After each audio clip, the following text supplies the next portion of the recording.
Yeah. What's good, clapbacks? What's good, quiet gang? Let's go and get into this Larry Hoover. Yes, sir. It's the Clapback Show. Time to get into this Larry Hoover. Let's get it. Let's get it. So Larry Hoover, don't nobody know who he is.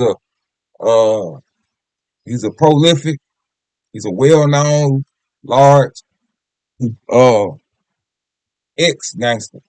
Like, he's not a gangster no more. He used to be a G. He's GD. He was a leader of all the GD that was founded and created in Chicago.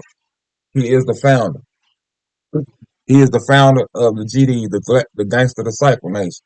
Well, recently he just got a piece of a pardon from Donald Trump, and Donald Trump pardoned him on specific charges he had, but he's still facing charges that causes him to be locked up for all the way to I think 2000 and for about 40 more years. He basically got some charges where he's still facing about 40 years. They gave him 200 years, man. And I'm like, woo! They tried to throw him. They trying to bury him. Trying to bury him. Trying to. Let's go and get into it, man.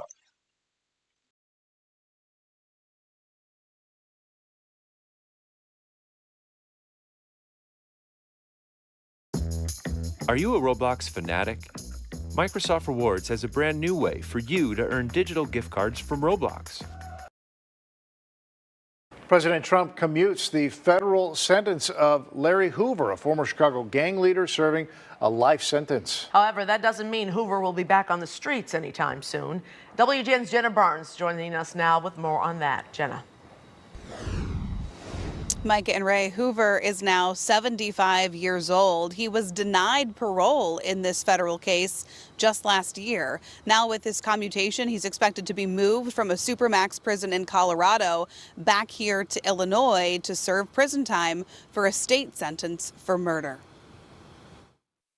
The notorious founder of the Gangster Disciples, Larry Hoover, was serving 6 life sentences in federal prison, convicted of running his criminal enterprise from inside an Illinois prison in the 1990s after his 1973 conviction for murder in the state. There are crimes that are so heinous that they are not entitled to mercy, and his are among those. Ron Safer was the lead prosecutor in Hoover's federal case. There's no question that it is the biggest, most well-organized, most efficient drug organization that the country has ever known. But advocates, including celebrities, have been fighting for Hoover's release. Kanye West and Drake holding a benefit concert for the cause in 2021. Hoover himself was in court just last year fighting for early release, renouncing his past. And Wednesday, President Donald Trump commuted his federal sentence. Hoover's attorneys writing, the courts have demonstrated a complete unwillingness to consider Mr. Hoover's considerable growth and complete rehabilitation. We've got to learn how to respect one another and keep each other alive. Any voice that comes out with that message that may be able to help somebody, I'm for. But Hoover's release from federal custody isn't freedom. He must return to Illinois to serve his 200-year sentence for murder, though legal experts say he is eligible for parole. The Department of Corrections website already lists him as an inmate in Dixon, but it's unclear if he's been moved yet. When you locked up in them institutions, he's been moved yet.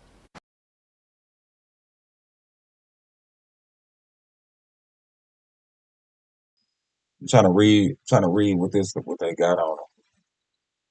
Come on, man. Admission, please. Let's blow that up. Let me see what they're saying. Physical profile. Am I in the way? Hold on, y'all. Let me move my camera. Let's say physical profile. Physical profile, date of birth and all that. Mark, admission, release, discharge info. Admission date, February the 1st, 1974. So Larry Hoover was locked up on February the 1st, 1974. That's when he started his first day. And he's been locked up ever since. Projected parole date, October the 25th, 2062. So he's not even supposed to have parole yet until 2062. So he's still fighting these charges right here. To whatever they say, M word intent to K word injure. That's dangerous right there. That right there by itself is gonna be hard for him to get out. And this is the estimated time that they gave him. This is the sentence he got. 200 years. And that started when he went in on on February the 1st, 1974. That's when the 200 years started. Cook County, sentence discharged. Nope. That means he's still locked up. So I don't, like I said, y'all, if he get out, it's gonna be a blessing. It's gonna be a blessing for him to beat that right there. They don't play about that. But yeah, that's crazy. And since we speaking about Larry Hoover, since he's original, since he's the original founder of GDs from Chicago, since that's where the foundation is based, we gonna get us a little dirt. Well, Lil Durk is BDs. You know what I'm saying? So we talking about this is disciple conversation now, and I know a little something about that. But we about to get into a little dirt and what he got going. And yeah, like I said, this is all the information that's it on Larry Hoover. He just basically got a pardon by Donald Trump. When you locked up in them institutions and you The governor will intervene and commute, who has received a pardon. Enforcer Wallace Gator. I never do it again. Former gang enforcer Wallace Gator Bradley, who has received a pardon, is hoping the governor will intervene and commute the state sentence. I pray that Governor J.B. Pritzker will do it in here, and I pray that God hear the prayers of everyone that's asking him to do it. And in my heart and soul. So this another gangster right here. It's he's a reformed gangster. He had did some time. He got out. You know what I'm saying? So he's out there vouching for them to let Larry Hoover go, man. He said Larry Hoover he was doing great things in there. You know what I'm saying? He was looking out for people and praying and all that. He's not no longer the man that they you know what I'm saying, charge them as. And they trying to push that to the front so he can get up on out of there. I feel he's gonna do it.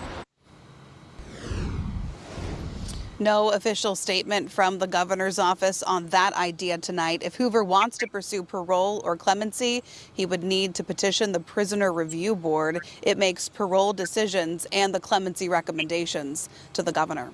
We're live on the north side tonight. Jenna Barnes, WGN News. Thank you, Jenna. Yeah. So basically, like I said, that's that. Oh, they're gonna play something. At 3:45 p.m. on a Tuesday, officers were dispatched to a pawn shop. Where these videos be coming from that I don't even be selecting. Move. Hit the X. Hit the X. Shit be delayed. Y'all go live stream, man. You'll notice. You look at this shit. You gonna push a button on something? Look at it. You can push a button on something, bro, and it'll just keep on. It's delayed. Like the buttons is delayed. You click back, it won't do nothing. You hit it 2 or 3 times, it's gonna go back 2 or 3 times. Seconds after you done already clicked it. That's live stream shit. They do it all. Y'all don't know what it's like. All right, KB goes live. He drops a bombshell on Lil Durk. Lil Durk, basically, I was just speaking about him. He lost his 4th bond hearing.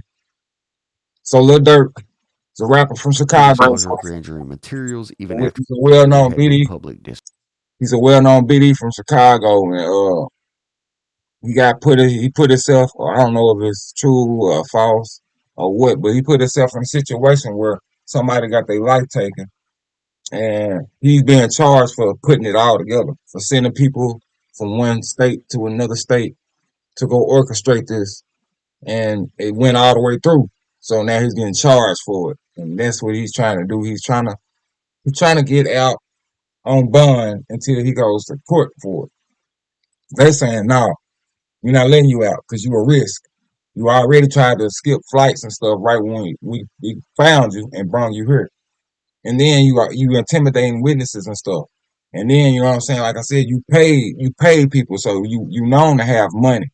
You known to have money.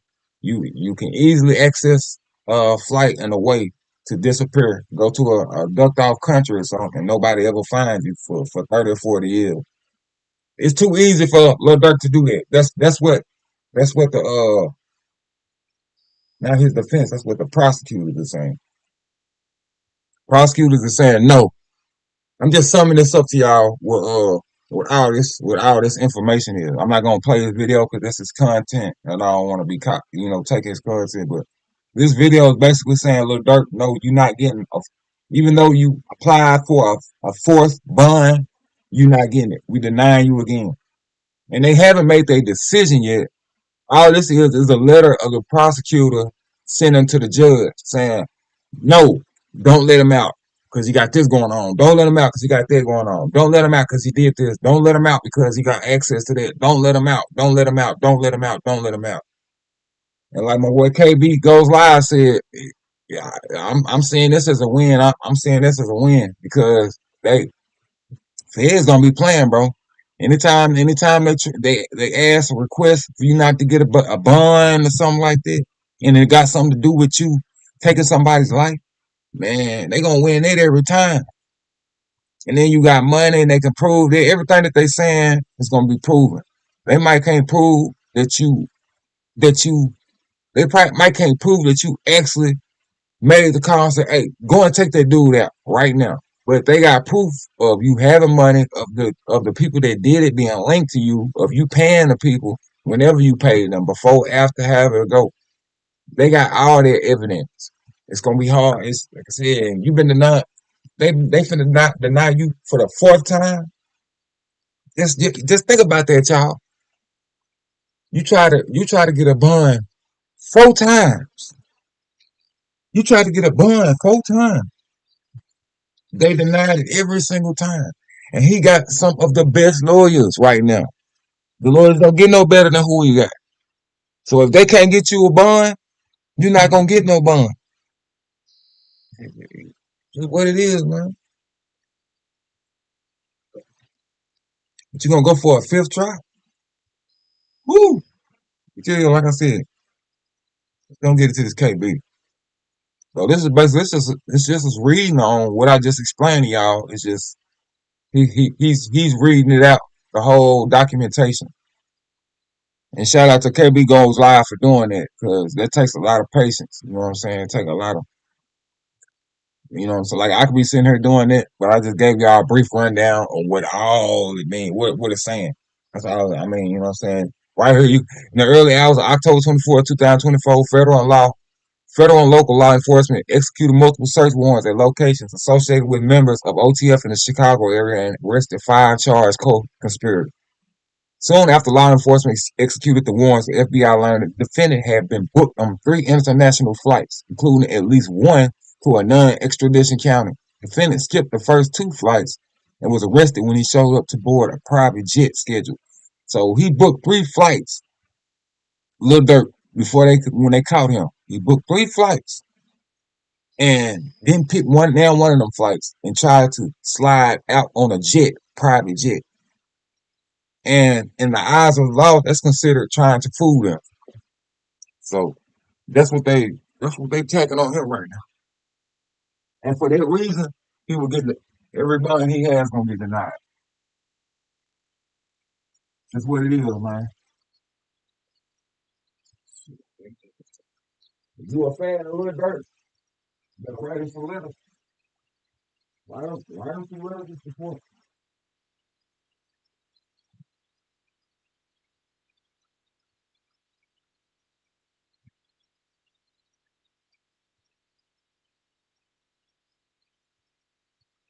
Yeah, yeah, yeah.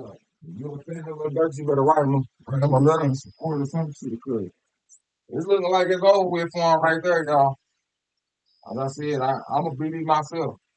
So I ain't got no bad feeling. I'm hoping and praying to God he get up out of there. I'm praying he get up out of there. But I'm a journalist. I'm a journalist, and I go off facts and descriptions and evidence, man. Right there, that's looking pretty bad, man. I'm gonna be honest with y'all. That's not looking good. That's not looking good. A fourth bond denial? You gonna try a fifth one? Every time you try to apply for a bond, they're gonna keep bringing the same statement back up. And they know what you got planned. Look, they know what you got planned, bro. They're not stupid. They know if you get out, you're just gonna do an album and you gonna talk about how you beat the songs. They said, no, I ain't. I ain't gonna let you do that, bro. That's all the shit. They're not gonna let you do that. They're not gonna let you do that, man. I mean, what y'all think? Y'all think Lil Durk got a chance? Let's have to let y'all keep reading.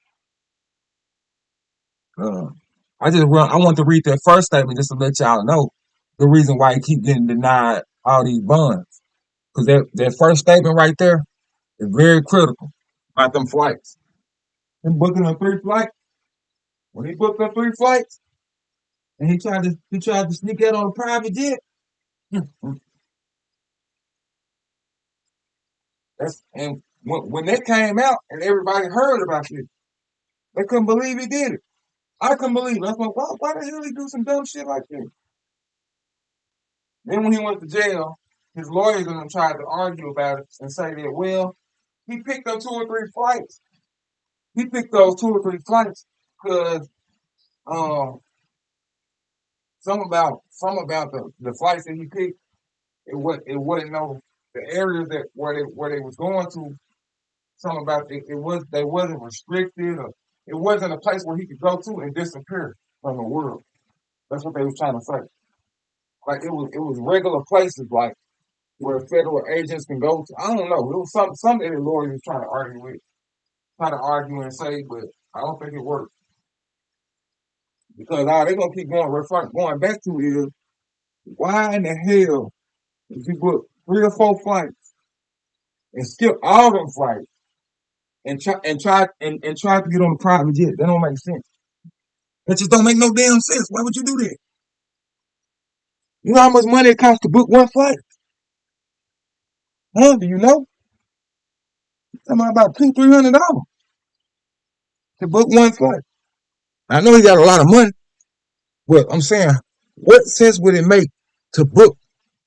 Let me reread it so I can make some.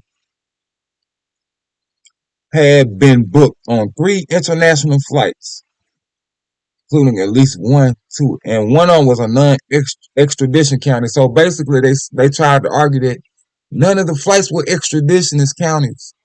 Like it was nowhere where he would, if he flew there, he was gonna get away. Like they trying to say the places that he was gonna fly to, he still could have got booked for the charges he facing.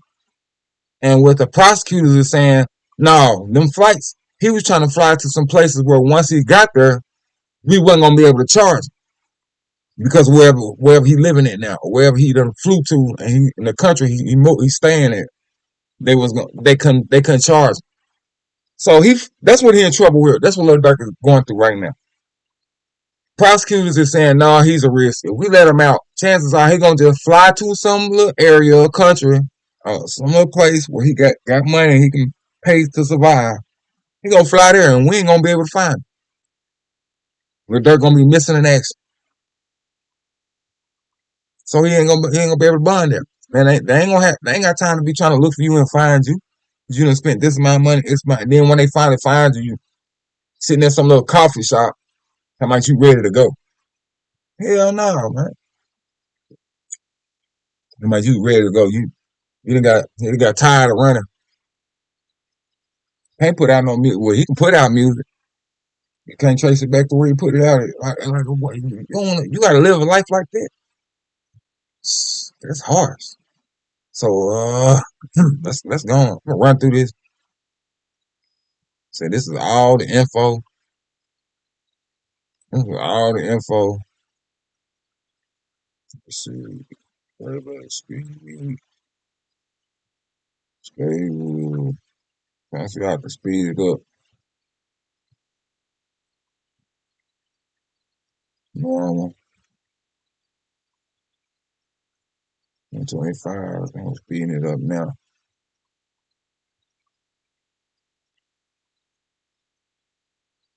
I'm gonna slow it down. Let me see. I'll be able to tell my head. Of engaging in three-way Yeah. Yeah, so this is just a speed up rundown. Decision order is I ain't gonna read all that out to y'all. I just explain to y'all basically what it all say. If you want to read it yourself, you can. Go ahead and check it out. I'm gonna go ahead and, you know what I'm saying, let it run. Let it run. See, I can read it. I'm not reading. Yeah, little dark man, pretty much it's over with for you, bro. I mean, you can see right here, they breaking it down in detail why you should not be let out. And it ain't just one page. It ain't like they got one or two statements. Man, that's why I'm playing it. I just want y'all to see how many statements they released to the judge to make sure this man don't see the light of day. Where we at right now. We ain't even midway. Hey, look, they steady naming stuff. Do not disappear when a defendant meets his or her burden of producing. You know, he just steady producing. Steady. Steady. They said this should have gone forever, man. I'm not finna. If y'all want to find this y'allself, y'all want to find it y'allself, y'all can. Go to KB Goes Live, YouTuber. He explaining it all. He breaking it down. Shit. I ain't even showing the whole video on that. I know it took up enough time. Yeah, man, and that's all I'm gonna show on that. Like I said, cause it ain't nothing else. Hell yeah. What? Yes, what? Bro, you catching up? You caught on to that little dirt, bro? My bad. I'll make some coffee. I ain't even see you sunk that. Yeah, but basically, this is what's going on with bro, man. That's the whole rundown description on it. Like I said, you want to go to KB Goes Live, go to his channel. This is his video right here, and he reading out the whole thing. But as you can see how long it is, shit. Nigga, I started way back here, and it's going on and on and on. And all it is details of him, of the prosecutor saying this is why he can't get a bond. Like it's this long.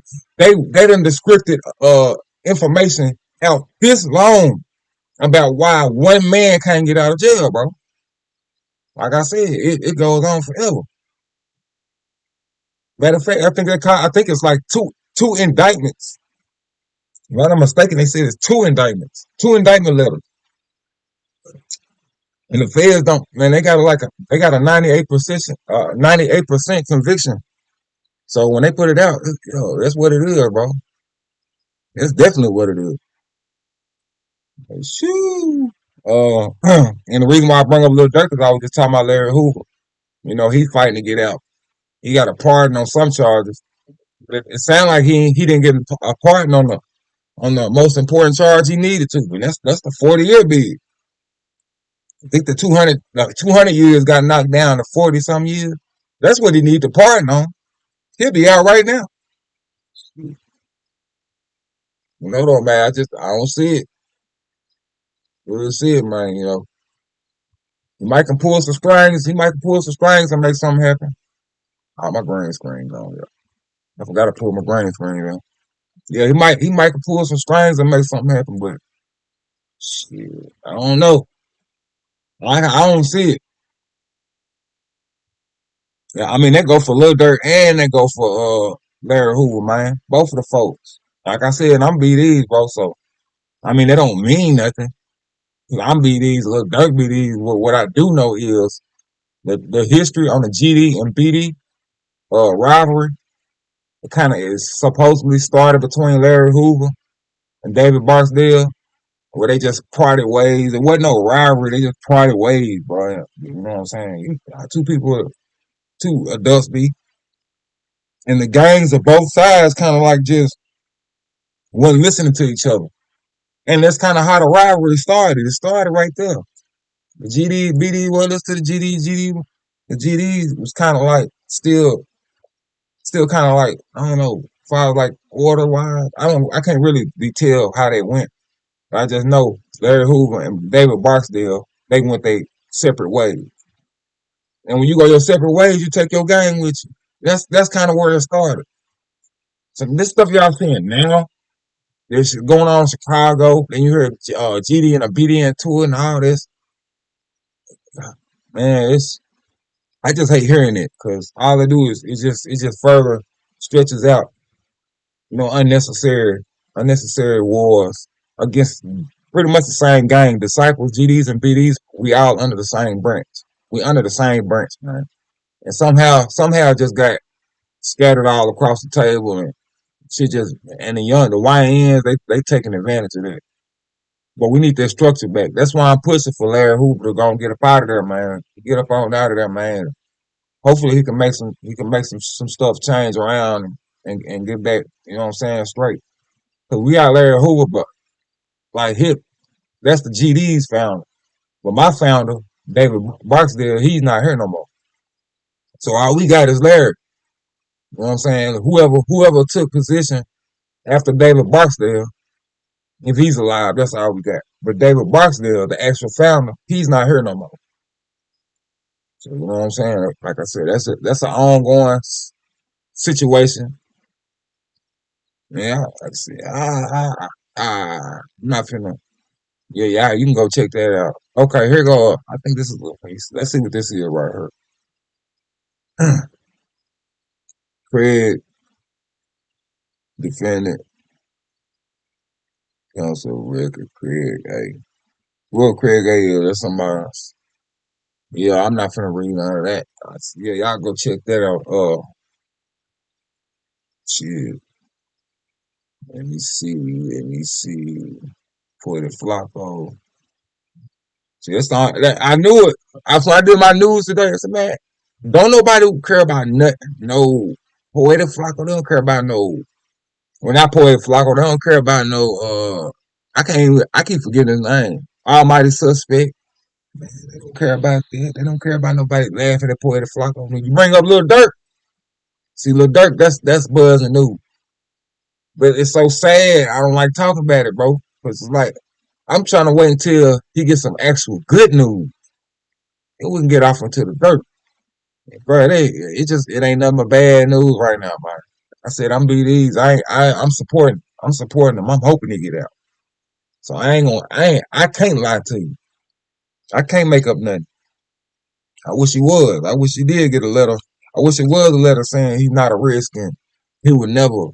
Man, they got all the stuff they got, man. That shit look bad, bro. It don't look good. It just don't look good. It don't look good at all. Who else I want to get into? Okay, so we're gonna talk about all the pardons that Donald Trump is giving out. If you don't know the Chrisleys, who the Chrisleys is, it's a reality show. It's a reality show family. They had a booming TV show out. It was called Chrisley Knows Best. They ended up getting locked up for fraud and all that. Well, Donald Trump done pardoned them. They out. They immediately got out. Look from before she began serving her sentence in 2023. During a trip to a local butcher shop on the 29th, the matriarch's signature blonde locks are long gone as she debuts a shoulder-length brunette hairstyle with gray roots, seen in a photo obtained by Fox News Digital. She wears a beige top as she smiles on her way out of the store. Julie and her husband Todd were each granted full pardons by President Donald Trump May 27th after serving over 2 years in prison for bank fraud and tax evasion. She was subsequently released from a federal prison in Lexington, Kentucky May 28th, while Todd was released from custody in Pensacola, Florida that same day. So you hear that? That's what you call a pardon. That's a pardon right there. That's a pardon. When you get a pardon and you can walk out that same day or the next day, that's a certified all the way through pardon. What they talking about on Larry Hoover right now, I think they should have waited. Everybody needs to wait before y'all start getting excited, before y'all start hooping and hoorahing. Hold on. Hold on. Let's figure out what's going on first. You know what I'm saying? Everybody jumping up, everybody getting excited. And then it's news that he still might get out. And he could. He could. He could very well get out. So it is good news. But I wouldn't have brung it to I just wouldn't have brung it. I want to bring it to the forefront until he got that 40-year sentence pardon. Once he get that, it's just a matter of hours and he will be out of jail. Now you got everybody excited and everybody think he's gonna come home and people doing parties, having parties on his YouTube channel and you know what I'm saying? Of course the sevenfolds, GDs, man, they celebrating and they bro, you getting y'all getting everybody excited. Wait till our information come out and make sure that he gonna get out all the way. Don't just jump the gun that fast, cause it might not be what y'all think. And that's gonna be embarrassing, man. Shit. Who else? NBA young boy. I'm just putting out everybody that Donald Trump pardoned. And that's out. I'm giving y'all the definition between an actual pardon and some fuckery. I said, yeah, I don't know. That right there is kind of. Why would you just pardon them just for this, but not pardon them for everything? A Louisiana I didn't rapper know has that. I didn't know that they just pardon you for specific charges and don't pardon you for all your charges. I thought once you got pardoned, everything you charged for, boom, out the window. That's what I always thought. Apparently, I was wrong. Shit. received a pardon from President Trump. A Louisiana rapper has received a pardon from President Trump. Hold on, y'all. Because it might be echoing. Let me cut my shit off. Louisiana rapper has received a pardon from President Trump. Kentrell Golden, who goes by NBA Youngboy, had pleaded guilty in December to possessing weapons as a felon. He was sentenced to 2 years in prison by a federal judge in Utah. He had also been sentenced to 23 months for a separate gun charge related to a case in Louisiana.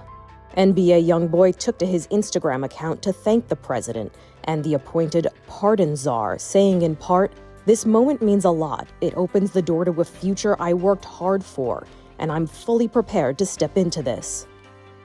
Youngboy had been on home confinement since being released from prison in March after receiving credit for time served. The pardon frees him from the restrictions of parole, and he now has a 32-date U.S. tour planned to kick off in September. For Inside Edition Digital, I'm Mara Montalbano. Yeah, so, man, see, NBA Youngboy that got a pardon. The Chrisleys done got a pardon. Yeah, I remember he pardoned Kodak Black a while back too. Every other pardon Donald Trump has given to everybody else, they immediately get out. Boom, you out the next day, or you out the same day, you out 2 days later. But when it comes to Larry Hoover, like I said, I don't know. It seemed like it seemed like he gave a pardon and then he started to see specific charges that Larry Hoover had and he just stopped. Because usually when you get a pardon, bro, they pardon you on everything that you got, bro. That means if you took somebody's life and you've been sitting in there for 50 years, 60 years, somebody give you a pardon, that means you get out. That means you are out now. You know, I've never heard of a partial like pardon some of the charges. That's brand new to me. Y'all let me know if I'm wrong. Is that how it works? When you get a pardon, you just get a pardon on specific charges, and they don't pardon everything that you did. What's the purpose of the pardon for? If you're gonna pardon me on a charge that I got 2 years for, but don't pardon me on a charge that I got 40 years for, what the hell is what's the point? Just to hype everybody up. If Donald Trump don't pardon him, if he don't get that pardon for them 40 years, he's not going nowhere. You got to understand, 40 more years for Larry Hoover is a death sentence because he's already in his 60s, 70s, 60s, I think. That's a death sentence. You understand what I'm saying? That means they don't want Larry Hoover out of there. He's not going to get out of there. I don't know how long it's going to go, but like I said, man, they don't want him. They don't want him out. I don't know why they don't want him out. They don't want him out though. They do not want him out. Oh shit, man, that's crazy because like I said, he already done been in there a long time. He done been in there a minute. Since 1971. That man been locked up since is that what's 1971? I wasn't even here yet. When Larry Hoover got locked up, I was born in 81. When Larry Hoover got locked up, it was 10 years before I was born. That's how long he been locked up, bro. I'm 44. Larry Hoover been locked up 54 years. 54 years or more. So he done already did over 100, half a hundred. He done already did over half 100 years, y'all. Man. Woo! Just live y'all life right, bro. Do right. Hold on. I'm not done. We ain't done. So Larry Hoover gets the pardon. Hey, y'all. Larry Hoover gets the pardon, man. And if y'all been on YouTube and y'all keep it up with everybody that gets out of jail, that was a well-known gang member, well-known tough guy, what always come out on them once they get out of jail? If you watch YouTube and you notice when people get out of jail as gangsters, what always come out, or what's always the number one question? If they snitch. All right, y'all. So you already know the man ain't even got out yet. He ain't even got out yet. And already, they done pull some info up on him. So check this out. Larry Hoover supposedly told on two guys. Okay, let me rewind it. Larry Hoover ended up catching a couple bullets. When the police came and questioned him, he told them who the guys was that shot him, that popped him, basically. And in this day and age, that's considered snitching. So that's what he got going on right now. Yeah, so it's Whack 100. Slick the Victor. All right, I'm giving you some play today. School battle, Longstreet and Highsmith were at liberty on bond awaiting trial on two separate shootings that occurred earlier in the summer. At the same time, the police also arrested 17-year-old Gregory Williams of 6538 Morgan Street, who was carrying a pistol of same time the high school. Just let me know in the comment section below. Back to the content. Time of Parker High School battle, Longstreet and Highsmith were at liberty on bond awaiting trial on two separate shootings that occurred earlier in the summer. At the same time, the police also arrested 17-year-old Gregory Williams of 6538 Morgan Street, who was carrying a pistol in the Parker High School hall. Williams was a member of the Supreme Gangsters. A Cook County grand jury subsequently returned an indictment number 68-3443, which charged James Highsmith and Leonard Longstreet with aggravated battery on Larry Hoover. Preliminary hearings on the case were held in the courtroom of Judge David Serta on September 17, 1968. Attending the hearings was Vicky Berry, age 16 years. I'm going to cut it right there real quick, chat. This was 1968. That's what we're talking about. 1968. 68. A lot of my parents probably wasn't even born then. Shit, my mom was only, 6 years old then.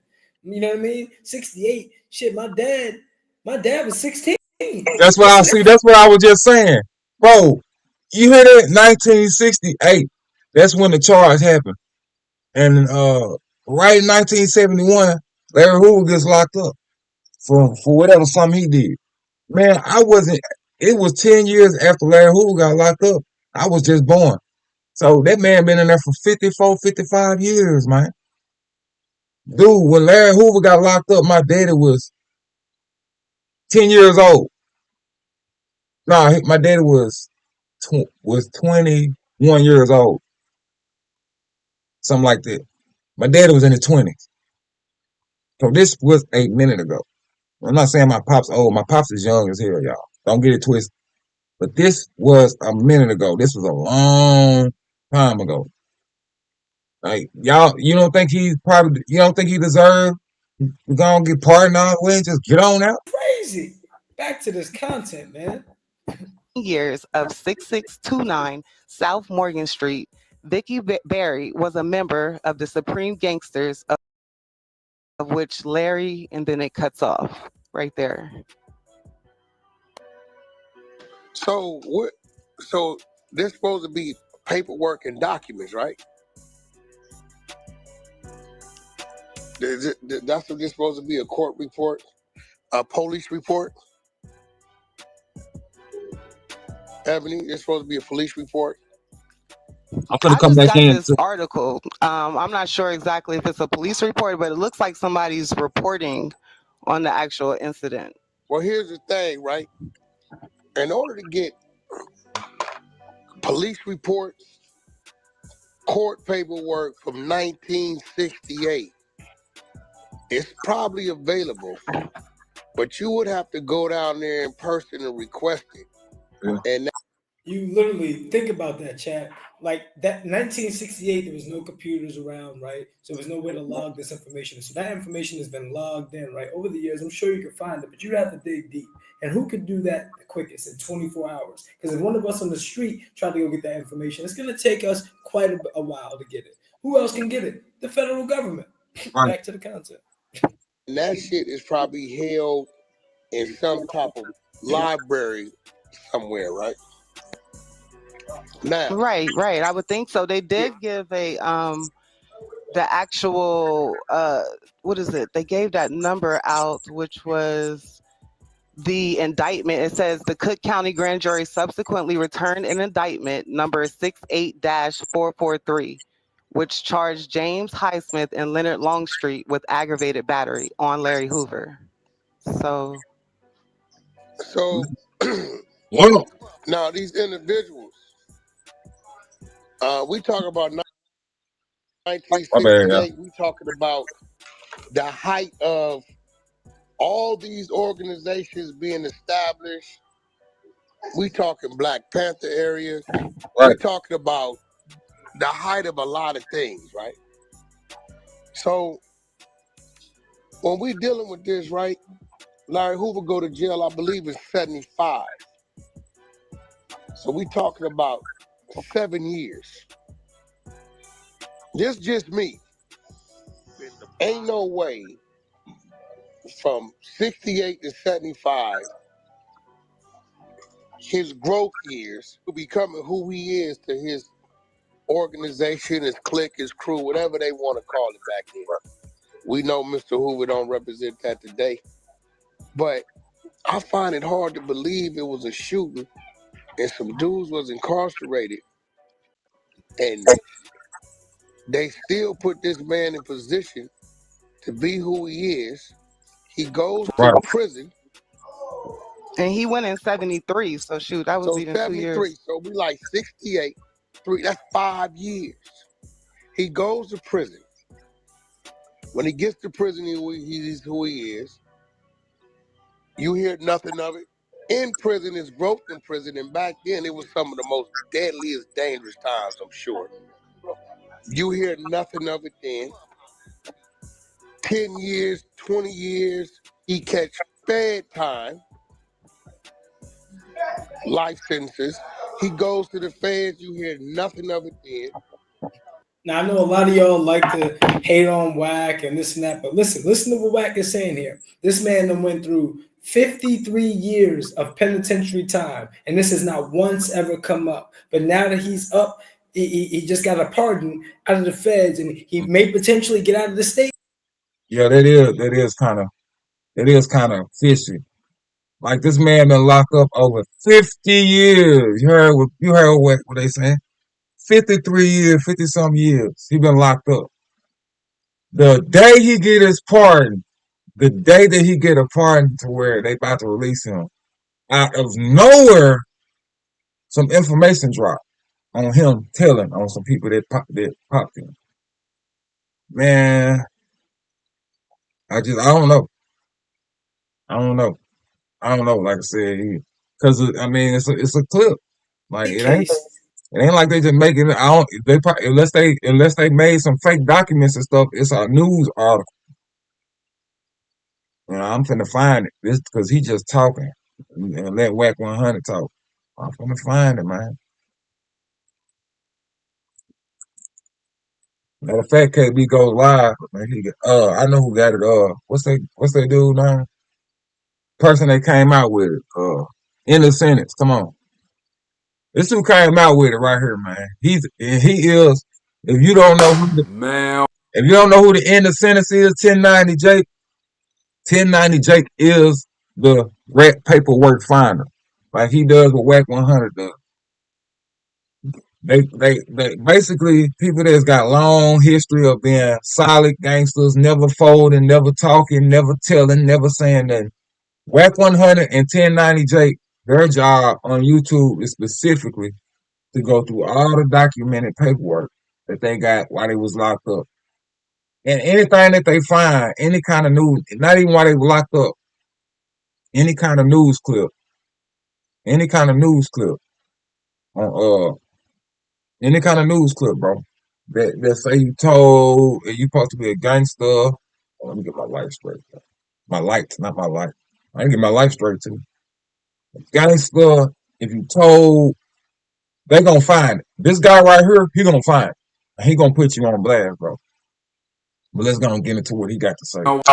What's up, everybody? Welcome back to another episode of EOS. It's 1090 Jake, man. I'm rocking with y'all and y'all rocking with me. And for this video, we're going to be speaking on some prehistoric paperwork that hit the internet that I'm not even responsible for. Right. But I fact-checked it. And in this video... And let me say this too. Let me say this too, y'all.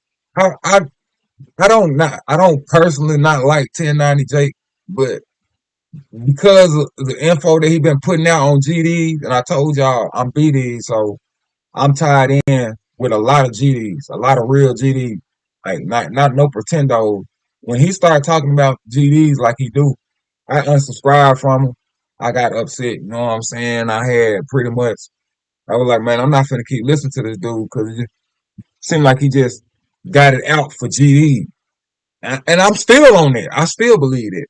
I believe something happened to Jake, 1090 Jake, back in the day, or something when he was locked up. I think something happened to him where some GDs got down on him. They really got down on him.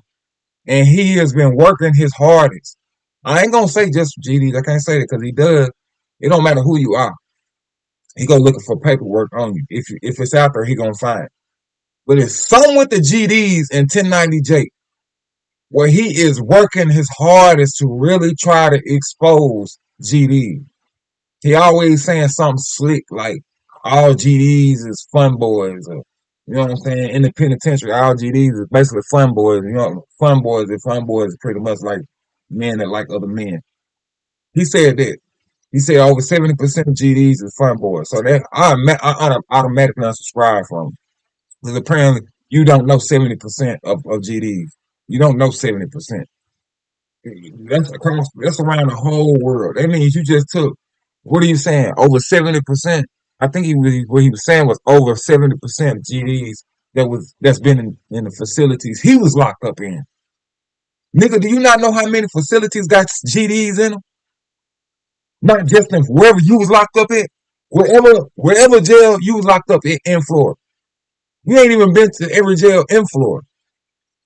And if you have been to every jail in Florida, you ain't been to every jail around the world, bro. Nigga, it's GDs everywhere. Then why did you say it? Hear what you say? and they just dying and waiting to meet you. So when he said that, I stopped watching. I subscribed from him. But he does great work on finding paperwork, and that's if it's true. That's his job. That's what he does. Let me go and get back to it. Like I said, now I'm starting to get personal. Y'all starting to see why I don't really, y'all don't ever see him on my channel. I don't never pull no news up on him on my channel because this is the kind of stuff he does. If this is true, even if it ain't, if it is true, if it ain't true, why are you, why are you, why are you putting yourself at risk to be exposing something like that on a person with such great connections and ties to the streets? Why are you doing yourself like that? I don't get it. It's like he's just so excited to show that at some point when you was 3 years old, 4 years old, and when you bumped your knee, if you pulled your mom on the leg and say, "Mama, I bumped my knee," this fool right here, 1090J, he gonna go find it and he gonna put it on his channel and say, "You snitched, you told." But if he got paperwork, it's stuff out where he done told. The man that tells is talking about people that tells. I never got that. We're gonna be speaking on Larry Hoover, T-Free. gave the not only pardoning NBA YoungBoy who's about to go on a mega tour, but commuting the sentence of the Larry Hoover. His name is Larry Hoover. He's the reputed leader of the black gangster Disciple street gang, one of the largest in the nation. For 20 years, he's been locked behind prison walls because of a murder conviction. This week, he goes before the state parole board, and he could soon be a free man. Done my time. I paid my debt to society. Anytime you do a extensive amount of time, it can have two effects. It can harden you, or it can make you think. And I've thought. Now, for those that don't know, Larry Hoover is the founder and former leader of the Gangsta Disciples, a major street gang based in Chicago that spread from the Midwest, dominating parts of the South, and even reaching out to the Northeast. To this day, many prominent rappers are members of the Gangsta Disciples, while other rappers have been known sworn enemies to the Gangsta Disciples. Larry Hoover, a kingpin, gang lord, the Gangsta Disciples. To this day, many prominent rappers are members of the Gangsta Disciples. See, it's shit like that. Let me see if I got my mic. It's stuff like that right there. Why I don't watch this fool. I don't watch this idiot. You know what I'm saying? I'm gonna play this because he the one that he put this out about Larry Hoover. I don't watch this. I don't watch him, bro, because he say stuff like like he's a scientist to gangbangers. Like he know GDs and BDs. Like he know them all across the world, and he know for a fact about something. I'm just gonna play what he says. While many prominent rappers are reaching out to the Northeast. To this day, many prominent rappers are members of the Gangsta Disciples, while other... You hear what he's saying? Just like I guess he forgot about Crips, Bloods, Neutral, Rapper. You know what I'm saying? You got Chance the Rapper. You know what I'm saying? So it's so many rappers that rap and don't claim nothing. So how you gonna just throw that out there and say so many prominent rappers are GDs? All of them, I guess all the prominent rappers are GDs. Fuck wrong with these white boys, man? What's wrong with these white boys, man? Because you got tattoos on your body. you know every GD in the whole world. You know all GDs and you know all rappers and what they claim now. You know all permanent rappers, whatever the word. Rappers have been known sworn enemies to the Gangsta Disciples. Larry Hoover, a kingpin, gang lord, murderer, is a man whose name... Alleged. See, that's why, like I said, that's why I don't watch it. You gotta watch how he talking on her. Watch how he talk. Has held power for over 50 years. But today, his legacy is in question as the unthinkable has happened. Remo from No Jumper would post to Instagram a photo of what appears to be prehistoric. Alright.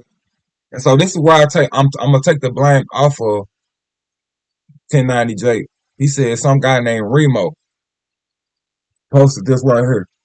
So Remo put this out. Plus, I can't read it. Remo put this out. Let me see. I might hit. Yeah, I can't read it.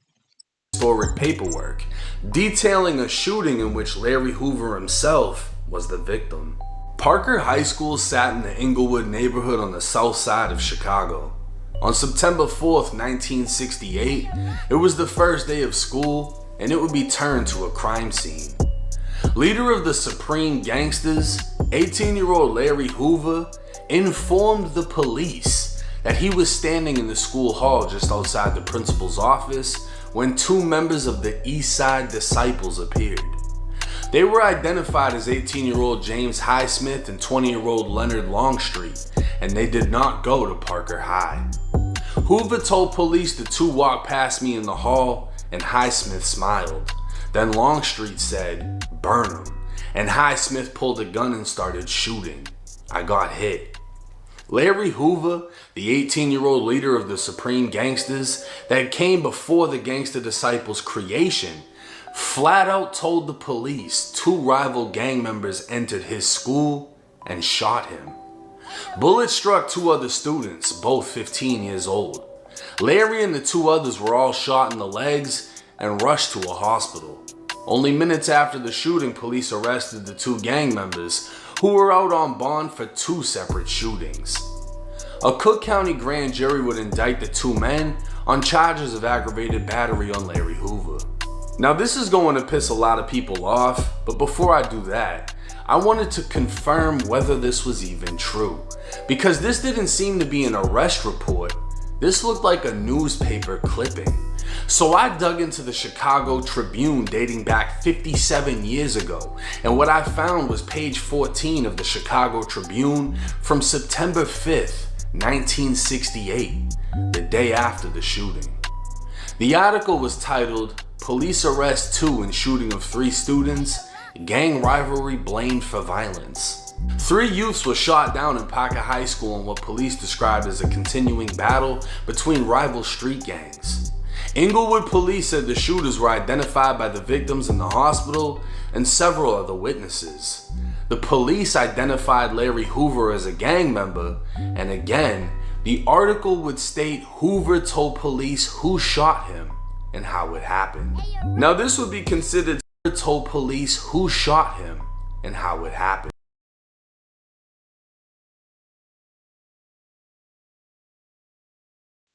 Right here, it's a clip. It's who? It's like Larry Hoover. Hoover, man.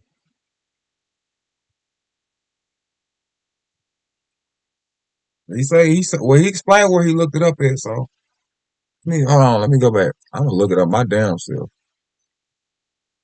Police arrest two in shooting of three students, gang rivalry blamed for violence. Three youths were shot down in Parker High School in what police described as a continuing battle between rival street gangs.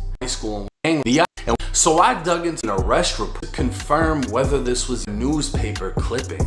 So I dug into the Chicago Tribune dating back 57 years ago, and what I found was page 14 of the Chicago Tribune from September 5th, 1968, the day after the shooting. The article was titled, "Police Identified." So this would be considered told police who shot him and how it happened. Now this would be considered snitching by anyone following the quote-unquote code. But what about the one who created the code? This was Larry fucking Hoover, the founder of the Gangster Disciples, a man whose name is at the top. Stop right there. Let's stop right there. Stop right there. Let's stop right there. Who in the blue magic crystal dope hell said that Larry Hoover created the no snitching? Who said that?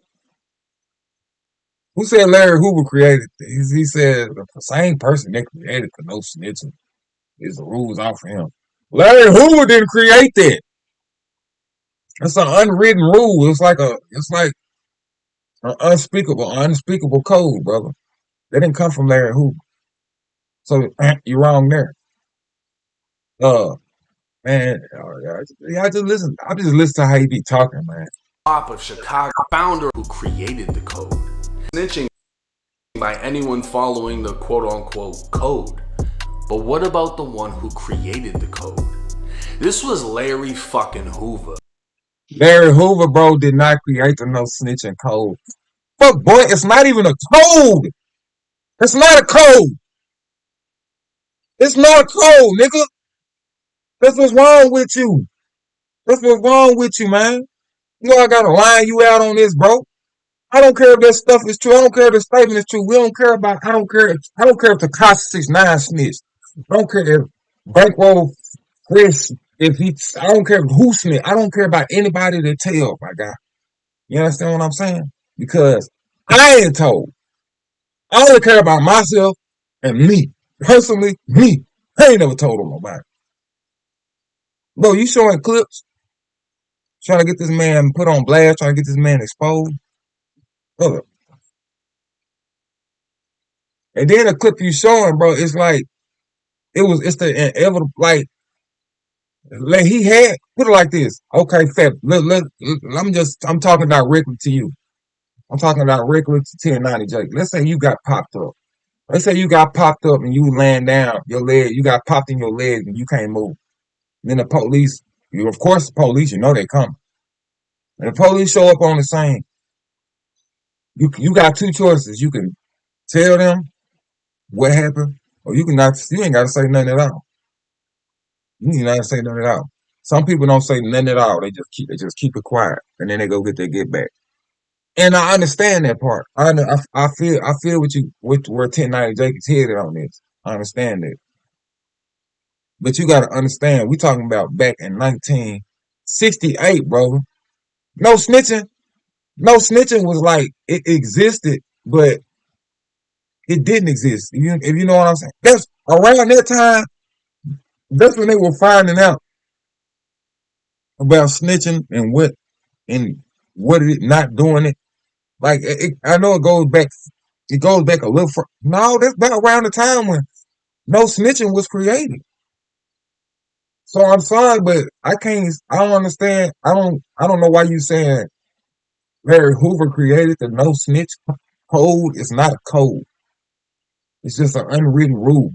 Like that's across the whole entire world. That ain't just in Chicago. That ain't when Larry Hoover created the GD. That was created when you was a little kid and people said stop tattletelling. You know what I'm saying? Stop tattletelling. Stop telling all the time. That's when no snitching was created. Larry Hoover didn't create no snitching. You said this man he created the no snitching code. So before him, everybody could tell. Before Larry Hoover got locked up, before Larry Hoover discovered the GD, any gangs could tell. They was telling on each other and they was snitching on each other. For real, Al Capone. Al Capone was snitching. Just don't say, you say a statement like that, just make you look like you got something against GDs, man. I'm saying you ain't done your homework, bro. Do your homework. Do your research. Do your research, man. Not all Larry didn't come up with it. No one man came up with no snitching. Like a man woke up. You know what? I just decided there's gonna be no snitching anymore. And my name is Sanchez Kirk. And I created this moment. I create like a commercial say, I delivered this message. Don't work like that. The founder of the Gangster Disciples. A man whose name is at the top. Ooh, didn't I just speak on Al Capone? Didn't I just bring up Al Capone? Yes, sir. Top of Chicago gang lore along with Al Capone. And this wasn't the last time he'd be mentioned in a newspaper. 2 years later, it was 1970, and Hoover was one of 3 arrested for gunning down a 19-year-old on 69th. 3 years after that, a 24-year-old was kidnapped and shot to death. Hoover would be picked up on a murder warrant. And brother, you are sitting up here doing a story talking about this man is a snitch. You sitting here speaking on the shadow. You sitting here speaking on all this dangerous stuff that this man was doing. All this K'ing, all this Ming, taking out people. Alleged connected to doing all of this.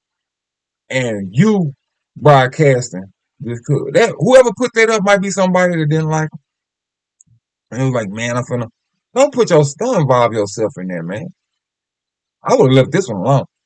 If you go to put some paperwork, pull paperwork out on anybody, that's fine. That's cool, exposing. But certain people you just want to make sure you just want to make sure your life is okay and you can make it back and forth. You know what I'm saying? You can go here and go there. You ain't gotta worry about your kid, nothing happening to your family, nobody. And I also too did my little research on 1090 Jake, and he got one of the wild trailer park families. I ain't saying they from the trailer park, but he got one of them families. They all pretty much damn near everybody that been locked up and did some time. So 1090 Jake, of course he knows about jail. Just because you know about jail don't mean you know what you speak on your YouTube channel. So I know a lot. Yeah, that right there don't mean nothing. It just mean you was a jailbird. And a week later, a witness set to testify against Hoover was found dead on the south side with 2 holes in the back of his head. It was too late though. The 26-year-old had already given a deposition to police stating he witnessed Hoover and another man kidnap the victim the day before the victim was murdered. They dump his body in an alley, allegedly because he was suspected of stealing drugs from the gang's supply. This murder was what took Larry Hoover off the streets of Chicago at the age of 23. Deemed a ruthless killer who'd been involved in multiple shootings and murders, Hoover was sentenced to 200 years in state prison. While inside, Hoover continued to lead the gangster disciples, which led to a 17-year federal investigation. In 1995, Hoover was indicted by the feds from state prison and 2 years later sentenced to 6 federal life sentences for conspiracy, extortion, money laundering, drugs, and continuing to engage in a criminal enterprise. Larry Hoover ran the Illinois state prison system. And I already know about that. I'm strictly on with this clip of this so-called him telling. Okay, what's this right here? The 2 rival gang members. So right here say Parker High School located at 6500 Stewart Avenue was the scene of a young gang battle on September 4th, 1968. A leader of the Supreme Gangsters, 18-year-old Larry Hoover of 6853 Green Street, informed the police that he was standing in the school hall just outside the principal's office when 2 members of the East Side Disciples appeared. These boys, James Highsmith, age 18 years, of 6534 Emerald Avenue, and Leonard Longstreet, age 20 years, of 633 West 62nd Street, were not students at Parker High School. Hoover related that the two walked past me in the hall, and Highsmith smiled. Then Longstreet said, "Burning," and Highsmith pulled a whip out and started popping. I got hit. Bullets also struck 2 bystanders, Mildred Silver, age 15 years, of 1714 Peoria Street, and Lewis Jackson, age 15 years, of 6815 May Street. All 3 Parker High School students were popped in the leg and were rushed to the St. Bernard's Hospital for treatment. Only minutes after the popping, police officers arrested James Highsmith and Leonard Longstreet at the time of the Parker High School battle. Longstreet and Highsmith were at liberty on bond, awaiting trial on 2 separate poppings that occurred earlier in the summer. At the same time, police also arrested 17-year-old Gregory Williams. Man, hold on. I just thought about something. Y'all some SpongeBob SquarePants for putting this out. Y'all know that? Y'all know y'all some squares for putting this out, right? Let me explain something to you how niggas move, man. Let me explain something to you how real G's move, how gangsters move, bro. I'm finna break this down to y'all. And then y'all gonna catch on and y'all gonna see what 1090 Jake is doing. When gangsters get popped, when a real ass street nigga gets shot, and he's stuck in a situation where he can't run, he can't get out of the, basically get out the way before the police come. So his name will come up. If he's shot and some other people got shot, Like that's witnesses. That's witnesses. Everybody knows. Everybody's seen it. It was broad daylight. He got popped. They got popped. Police come to them. Come to them. Oh, Larry asked him, "Hey man, what just happened? What's going on?" Now, should have Larry gave him the names? No, he shouldn't have. But this is what I want y'all to look. What I want y'all to really focus on. Really focus on this right here. What if he just said some names? What if he just made up some, not made up, but what if he picked two people that he just didn't like and he knew they was a part of who got him popped? He just probably just said two random names. How do we know them are the two people that did that to him? And let me explain it. Let's break it down further. If Larry Hoover just picked two random guys out of the ops, out of the robbery gang he was into it with, that means he didn't snitch. That means he just told the police anything to get their ass on down the street. Nobody's thinking about this. Nobody has focused on the fact of when a real street ninja get popped, when something happened when a real street ninja has to come in contact with the police where he couldn't get away, you couldn't run, you couldn't escape. When you come in contact with the police, feed them any information you can feed them just to get their ass on out of your face. Larry Hoover could have just said two names. There's not no evidence in this newspaper that them two guys evidently did it. They had no fingerprints. Nobody else said their names. Only person that said their name was Larry Hoover.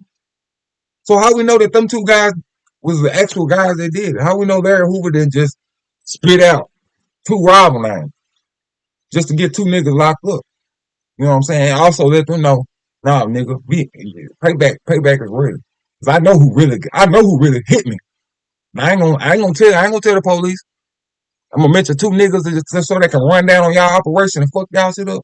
And my guys, they gonna make sure the niggas that hit me is gonna get got. That's how Larry moved. That's how Larry moved. That's how Larry Hoover moved. That's how he moved back then. He reformed now. That's how he moved back then. That's how any nigga move. When the police come in contact, we're gonna tell you anything. We'll say some random off the wall, any damn thing to make you believe you got something, just to get you away from us, so we can go on about our life and then we can go and take care of what happened. Keep that off the record. Y'all will pull news clips like 1090 Jake.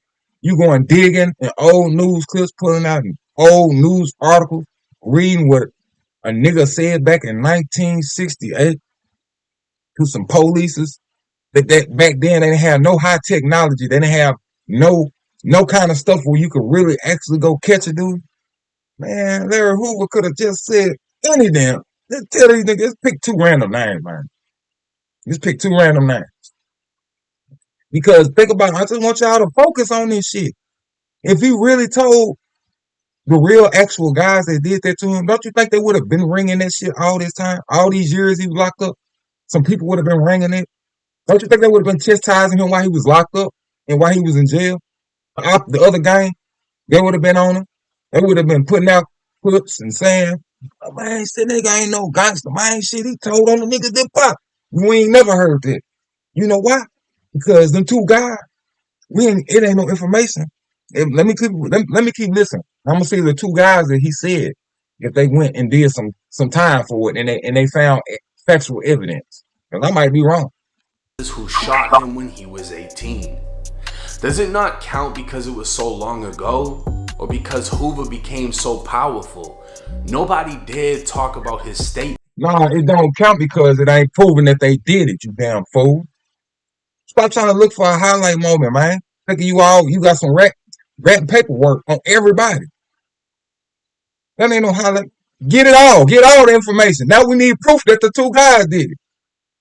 Show us that they did it. Well, let us see that. You got everything else with the evidence. All right, pull out the evidence showing that them two guys were the actual guys that shot Larry. And you know what I'm saying? When they got convicted, you know what I'm saying? Show all of that. I want to see all of that. I want to see all that shit. So you dumb, man. You a fool, boy. Every nigga do that. Every nigga do that. He couldn't tell him he don't know who shot him. He couldn't say, I don't know. He could have said it. He could have said, I don't know. Or he could have just made up two names. Any one of them things, right? Any one of the two things, making up some names or not saying nothing at all, is not snitching. That's not snitching. All right? That's not snitching. Let me keep listening. Like I said, I want to hear that the two guys he mentioned got convicted for evidence and stuff. If that's the case, then he actually told them who actually is popping. But let's make sure that Larry Hoover told them the right people that popped him. Let's get that. Let's get that. Let's make sure that that's true. Without the risk of being killed. As of May 29, 2025, Larry Hoover is no longer in federal custody, and according to the Illinois Department of Corrections, Hoover is as of nobody, because it was gang members who shot him when he was 18. Does it not count because it was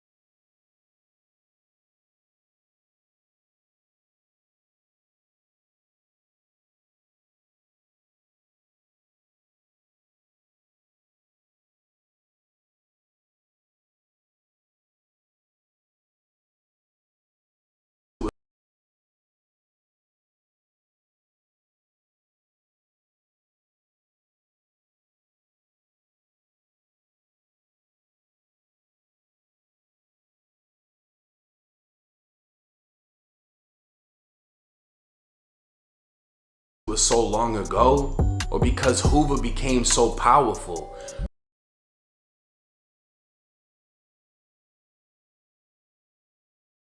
Nobody dared talk about his statement without the risk of being killed. As of May 29, 2025, Larry Hoover is no longer in federal custody, and according to the Illinois Department of Corrections, he's been transferred to Dixon Correctional Center, a medium security prison. Hoover's current release date is October 25th, 2066. Now I'm gonna say this first and foremost, and with all due respect. If you weren't born in the 50s or the 60s or are a direct relative of Larry Hoover, I don't give a fuck what you have to say. Because if you're one of these GDs that's my age, 30 or younger or even older, talking about why are you talking about it, he don't even know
Know who the fuck you are. This man's been in prison since 1973, so you can save all that gangster shit. I don't want a bunch of pitchforks emojis on my fucking Instagram. I don't give a fuck, to be honest. But it's very interesting that this paperwork came out of nowhere, right? I don't know who had this shit. I don't know if the Stones was holding it. I don't know if somebody was waiting for it, right? But they literally waited until his sentence got commuted, which nobody expected, and then boom, this shit hits the internet. I didn't do it. I don't know where it came from.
But I looked into it, and yes, I found multiple articles detailing what took place, and that's what happened.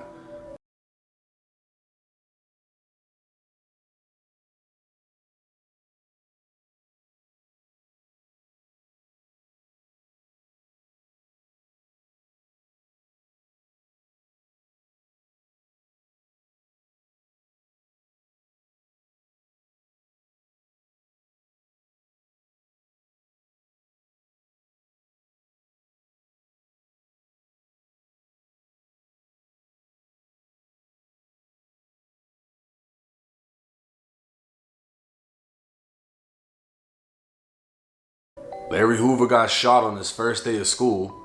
He's most likely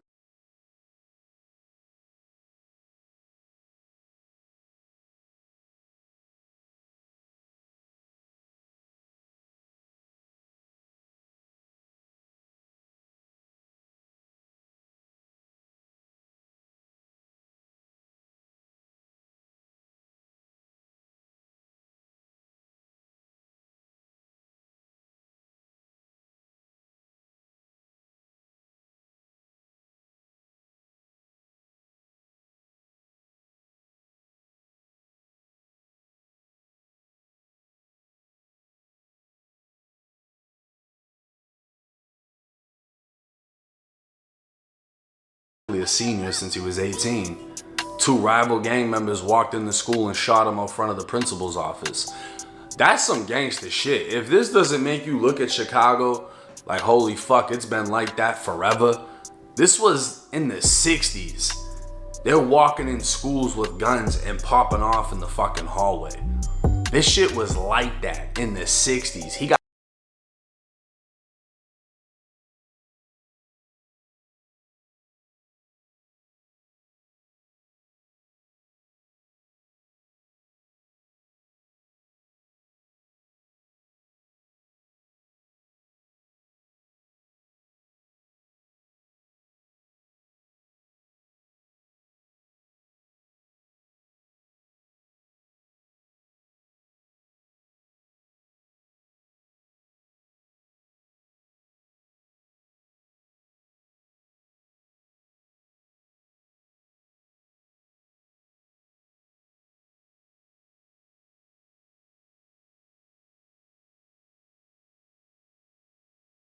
hit with a 32, just probably why he survived. But then apparently Hoover went on a killing spree and was just smacking shit. And you gotta understand, Hoover got taken off the street at 23 years old. This man was a certified smacker, leader. But unfortunately, if you go by the paperwork, he's also what?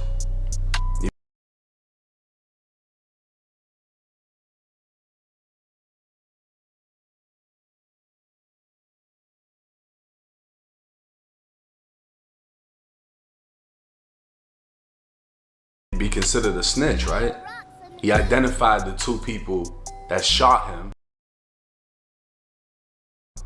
and they were rival gang members.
and the police went to their house and got them. Now, he wasn't the only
My bad, y'all.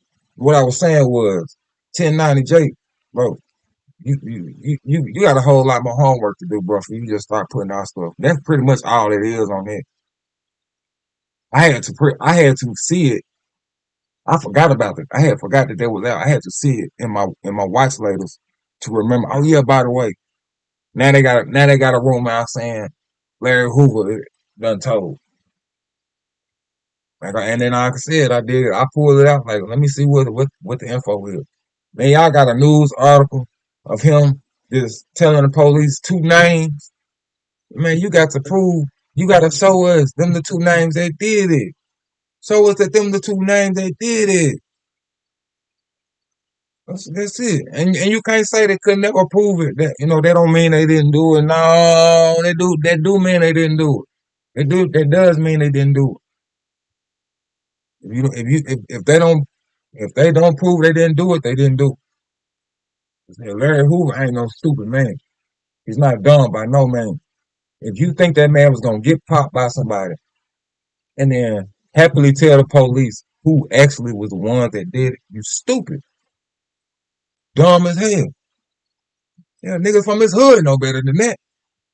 They just ain't saying that. Nah, not from his hood. People that was there.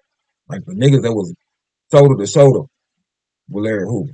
Man, they know what's going on. That's why they ain't saying that. You a damn fool, boy. You a damn fool. And I promise y'all, if you think I'm bull jiving, if anybody knows who's real close to Larry Hoover, like who's his mom, his brothers, kids, the right hand, left hand niggas, if they still alive, go ask them. They ain't gonna go on YouTube. They ain't gonna go on YouTube. They ain't gonna do no interview. Go ask them. I advise y'all take a trip to Chicago. Do your homework on where he resided at. Do your homework on where his folks is located, the close people. And just go sit down and have a conversation with them. They'll tell you. It's gonna be off the record. Don't take no cell phone. Don't take no cameras. Don't take no mind. They ain't gonna just tell you. Let me take that back. You gotta be somebody that knows somebody. That knows somebody. They ain't gonna just sit down. Ain't nobody gonna just talk to you. Tell you shit. No. Shit. So what y'all can do? Run back to 1090J. Now 1090J finna explain how Larry Hoover didn't snitch. And these are the actual guys that did it. Nah, nigga. Nah. You YouTubers will never get that info. You journalists will y'all never get that information. I won't get that information. I don't want it. I don't want to have no parts of it. All I know, Larry Hoover a real. He a solid one. He a real. And I know it ain't no need for him to tell on nobody. Not even a nigga that take him out. Even a nigga that, if he on his dying deathbed, Larry Hoover ain't gonna tell you who did it. It don't do nothing. It ain't gonna do nothing at all. He will. And I can believe he'll tell you two random names. He ain't gonna tell you the guy that did it, man. Come on, man. Words, man. I want two of them niggas locked up and the two niggas that shot me, they finna be, adios they had. That's what you'll call a double whammy right there. That's a double whammy. That's some discipleship. Some kind of shit folks do. Disciples do shit like that. Just mess your whole mind up. Blow your whole mind. Y'all thinking he's snitching. Really? Y'all thought that nigga snitched? You thought he told on the two guys that actually did it? Y'all believe that? Man, them guys ain't here no more, man. They out of here. Shit. They is not here no more. I promise. They would have waited 20, 30 years to kill them. I'm just speaking on reality. That stuff like that, a person that do something like that, man, they gonna wait about 15, 20 years before they get you, boy.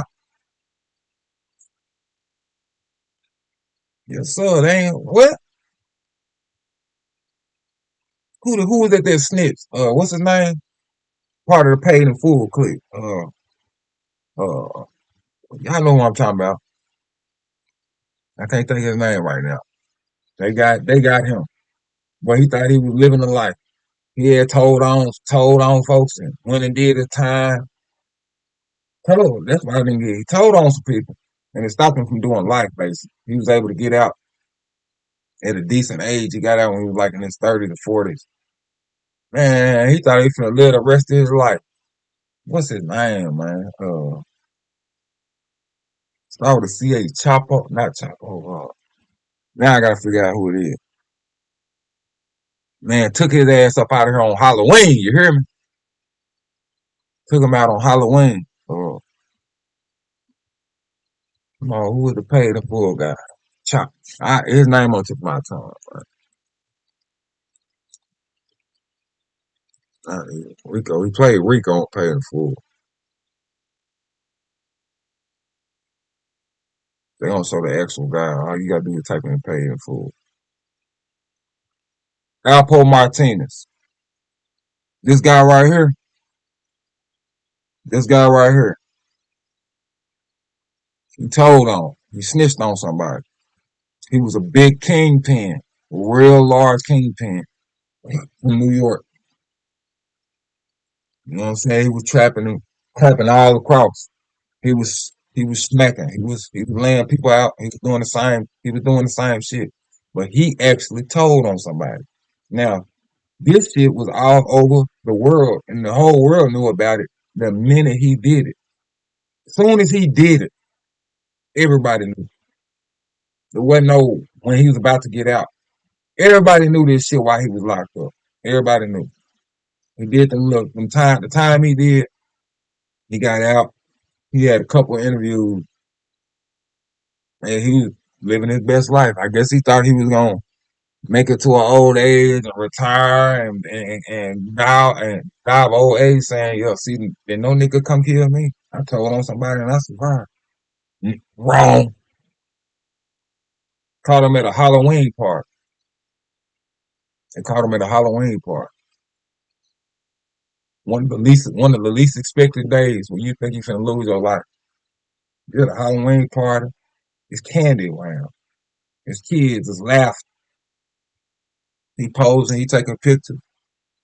He done snapped some pictures. You know, it was an expensive. It wasn't a little kids party. It was like an expensive Halloween party. Basically, he was still going out to these popular money having places where you gotta need a lot of money to go. This nigga was still going. He was showing up and he was feeling good. He was riding motorcycles up and down the street. And I'm going back to where I was saying about Larry Hoover. Now, nigga, the real gangsters will wait 15, 20, 30 years, 40 years before they get you. That's some real, not real gangsters. Real snipers. Real snipers will wait some years before they come take you out. You'll be working with the guy that's gonna get you. You don't even know it. He'll work with you for 15 years, 20 years. All he waiting on is the drop. He waiting on them to tell him go ahead and do it. That's all they waiting on.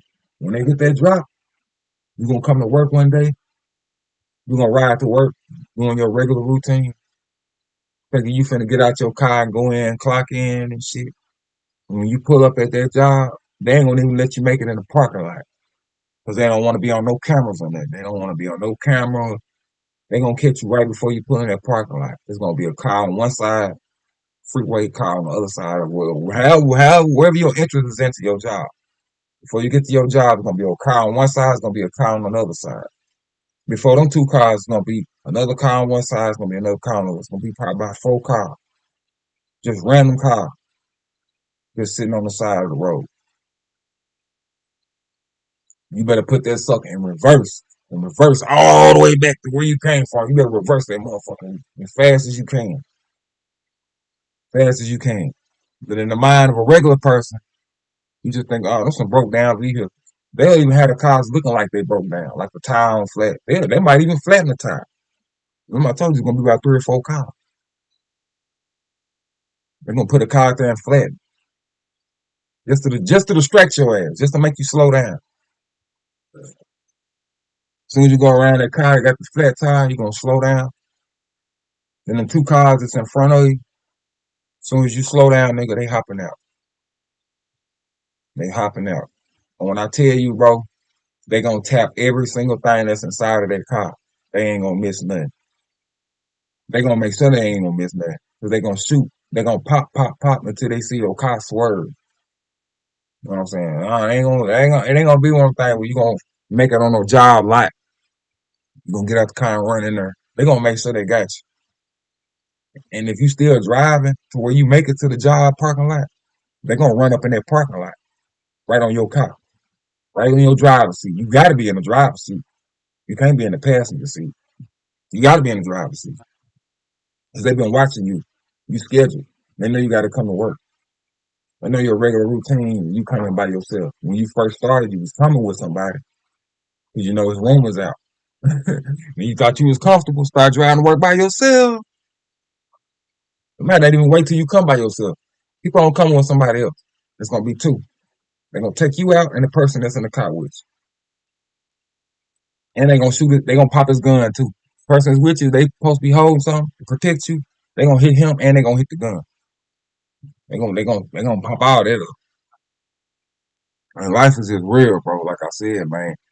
And you testing with rusty waters. You testing with rusty waters, trying to put something on Larry Hoover, trying to pull something out on Larry Hoover. You testing with rusty ass waters. So they're gonna start plastering this all over the internet. Big extra plug goes off on somebody. Let's do a big Hey, extra. why you got my phone, bro? I just wanted a pic with big extra plug, bro. I can't get a pic with your boy, bro. No, nigga. I just wanted a pic, bro. Come on now. I politely told him, and he said it recorded. I politely told him no. I've told 1,000 people no because I take a picture with one person and I take a picture with everybody. Bro, it takes 5 seconds, bro. Come on. It matter, bro. It don't matter. I'm trying to get him to take a picture, bro. Bro, but I'm never gonna see you again in my life.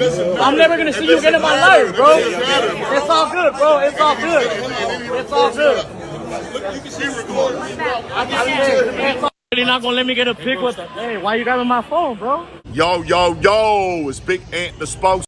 Yeah, nigga, if he don't wanna take a picture, he ain't gotta take no picture with you, man. Bro, hey, bro, what? And then you mentioning something like that. This the last time. How you know this the last time you gonna see him? You probably go to every show he got. Put that shit up. Bullshit. Bro, come on now. Bro. Hey, why you grabbing my phone, bro? I just wanted a pic with big extra plug, bro. I can't get a pic with your boy, bro. I just wanted a pic, bro. Come on now. I politely told him, and he said it recorded. I politely told him no. I've told 1,000 people no because I take a picture with one person and I take a picture with everybody. Bro, it takes 5 seconds, bro. Come on. It matter, bro. You trying to get him to take a picture, bro. Bro, but I'm. Oh, you can't force a picture. You can't force nobody to take a picture with you, nigga. I don't care. And it seems, don't y'all notice every time one of these clips come out, it always sounds like some random.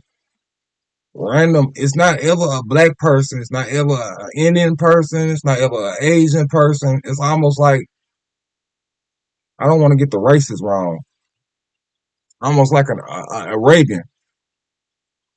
It's almost like somebody that has an accent, but it's not any accent that you can pick out.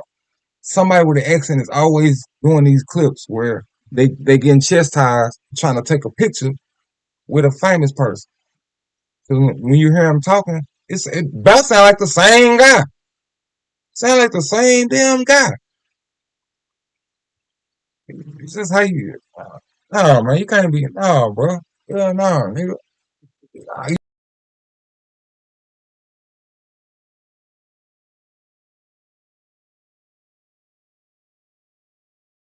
I'm never gonna see you again in my life.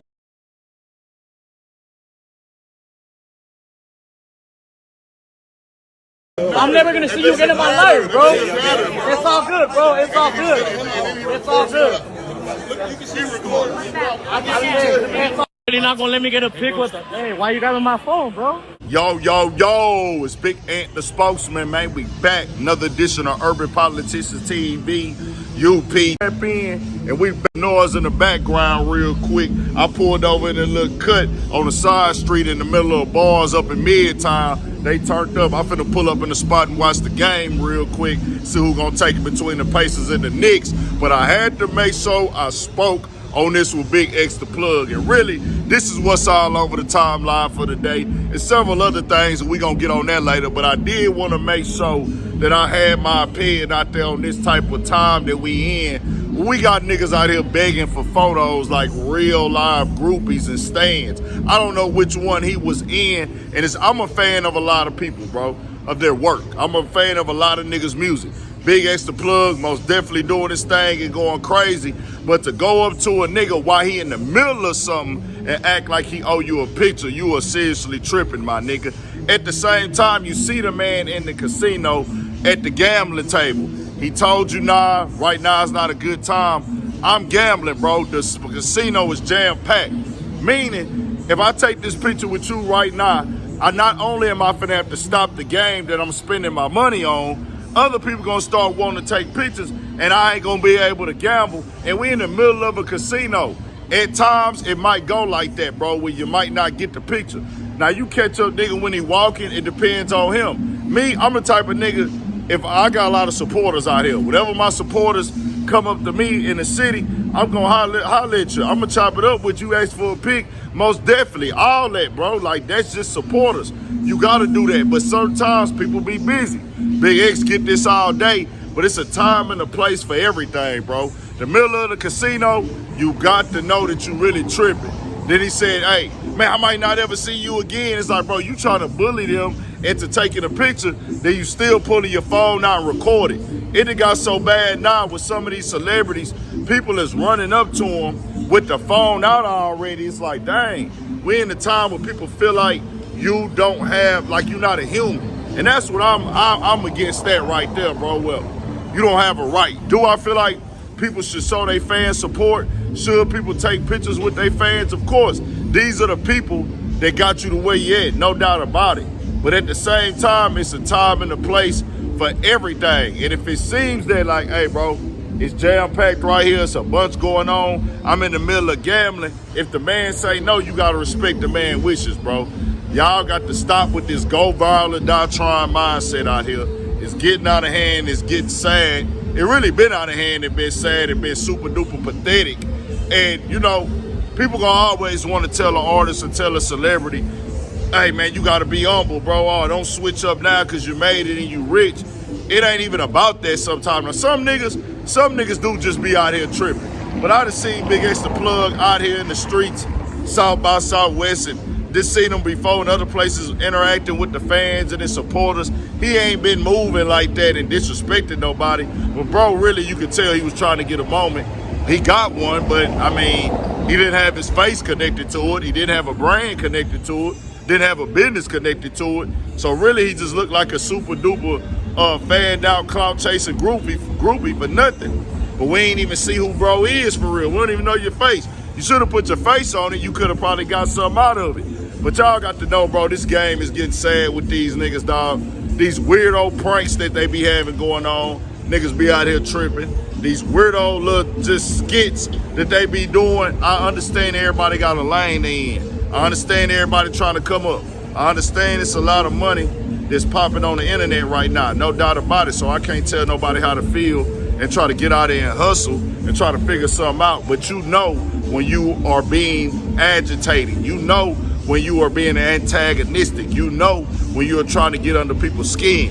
And if your goal is to like, hey, let me do something so I get a reaction out of somebody, you're really in the wrong game and in the wrong lane. And you should be ashamed of yourself and nobody else, because it is no reason for this to be the thing, a level of skill. Let me see how much of a reaction I can get out of intentionally trying to antagonize somebody and piss them off and make them mad and make them feel like they got to charge me up, possibly put their hands on me, and possibly these lawsuit discussions and this other weird stuff that go like this, bro.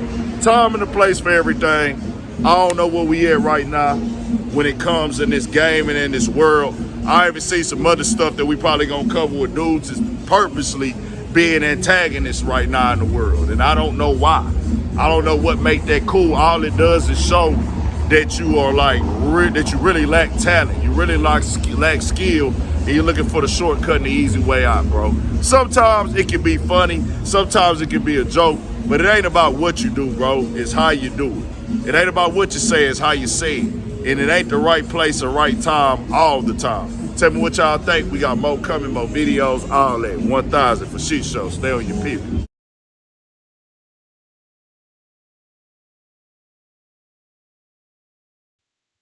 Yeah, man, that's crazy. Yeah, you can't do that, bro. You just can't be just forcing yourself to get no picture, man, with nobody. Ah, man. Wait till they, I mean, don't, you ain't gotta wait. It's a time and a place. You know when you can walk up to somebody and ask them for a picture, and you know when you can't. We all adults now. We are all adults. You can't just walk up on nobody and expect to get no picture. And then when they go off on you, man, and they bodyguards and stuff is grab you, man. Now you come on, bro. Can't do that. I'm on Big X side. Nah, shit, nah, nigga. You can't make me take no picture with you, boy. You finna take that same video and you finna put it on your channel and see how viral you can go off of it.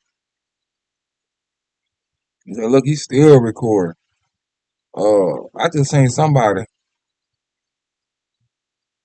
What they finna talk about?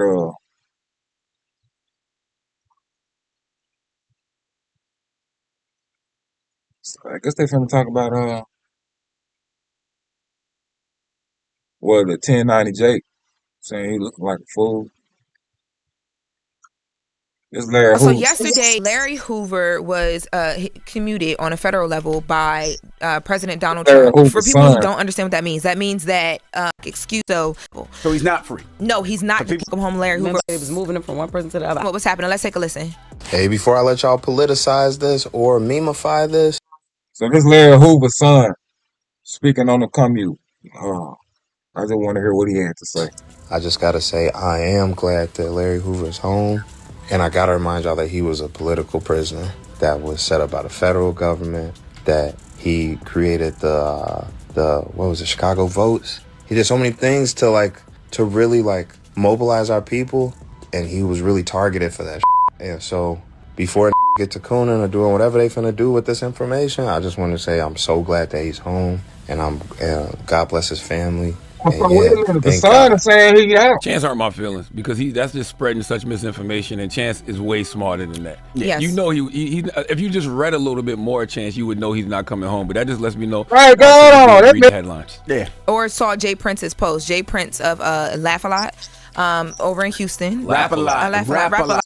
That just threw me off because Larry Hoover he's not out. So his son got up and made a statement saying, I'm glad he home, such and such. Man, he ain't home. Larry Hoover has not got, he's facing 40-something years. So it just threw me off for a whole loop. I don't know why his son did that. He just made the situation worse. Sorry, rap a lot. This has to stop. He don't even laugh. Rap a lot. Now this is disgusting. This is crazy. This is rap a lot. Rap a You gotta lot. grow up. Rap a lot. Laugh a lot. Sorry, y'all. Okay, my bad.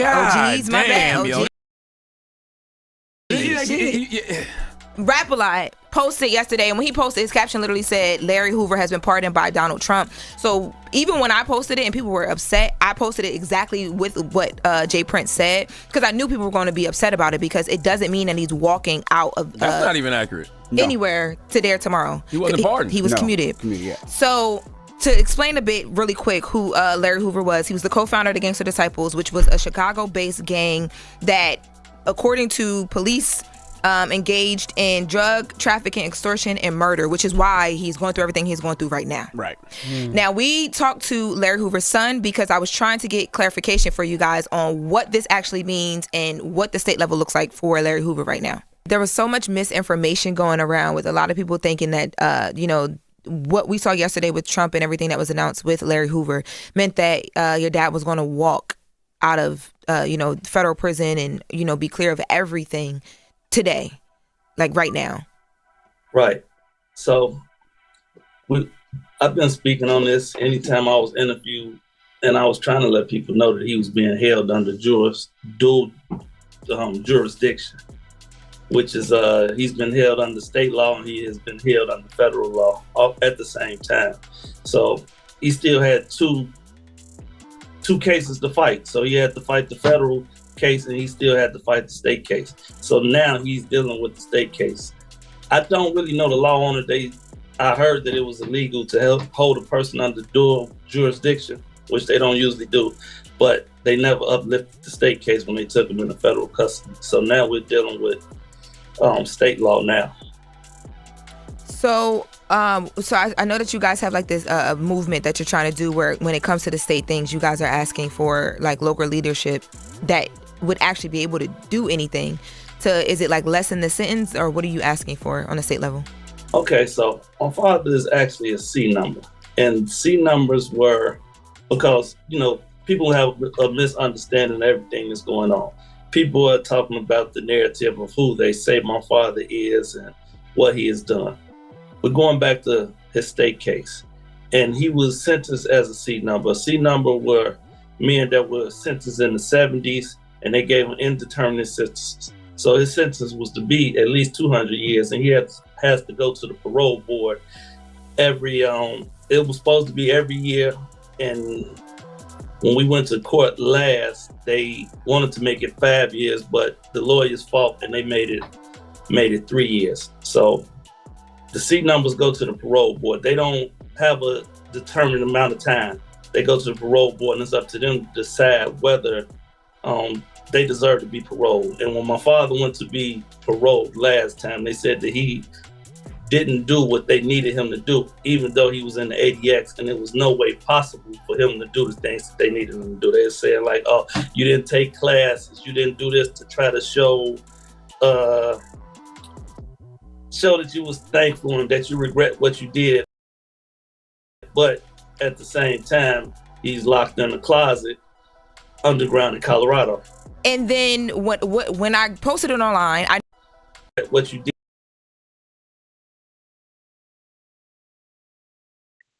Y'all want to see how his son look. This is a picture of Larry Hoover's son.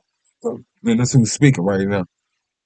And that's what he's just saying, that why they holding his daddy still, because of some programs he didn't take, but he probably couldn't take them because for some reason he was locked up and they didn't have the programs around at that time, whatever the case may be. I don't know.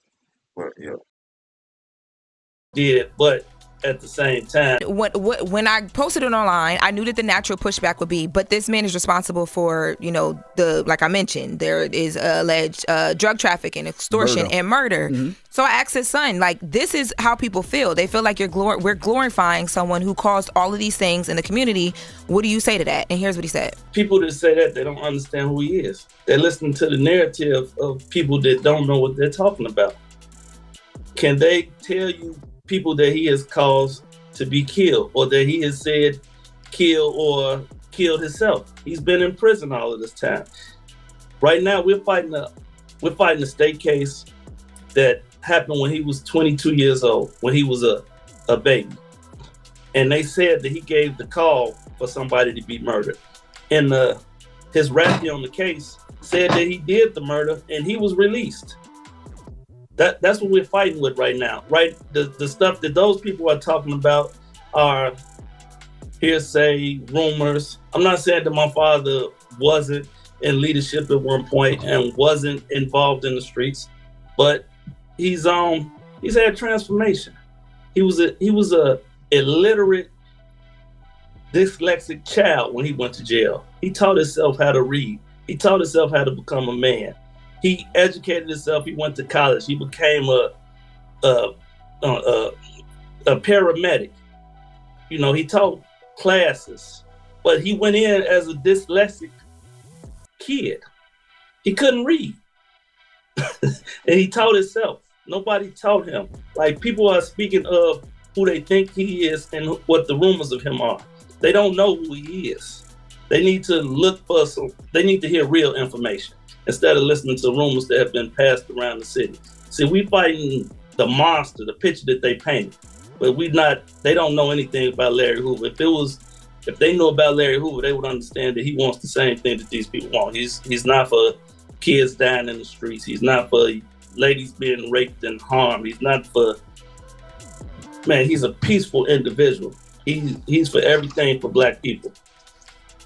Well, I appreciate that. Thank you so much for joining us. And what's your call to action? I saw something on the live yesterday. You guys were tagging. Who's the person you guys are tagging? Is it the governor, mayor?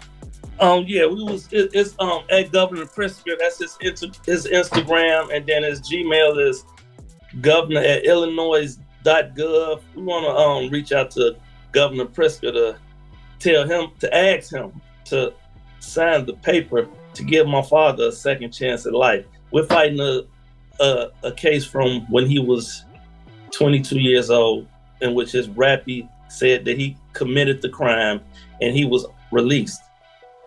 We shouldn't be fighting the rumors. We should be fighting what the real situation is. That was the problem in the first place. If the law applied, he would have been released because of the law. Everybody that was on his case with him, they was released because of the First Step Act, because the time didn't amount for the time that they gave him.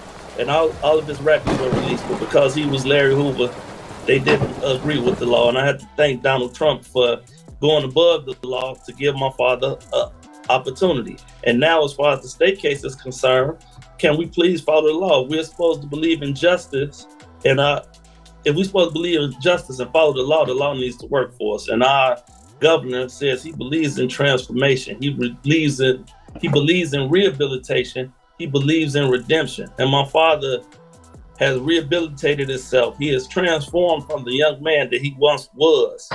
And he deserves redemption. He's been there. Imagine living in a closet for 30 years. Close your eyes and go in your closet and stay there. Can you stay there for 30 years? You don't think he's regretful for what he did? Do you think he would be interested in coming back to the world and being a part of criminology?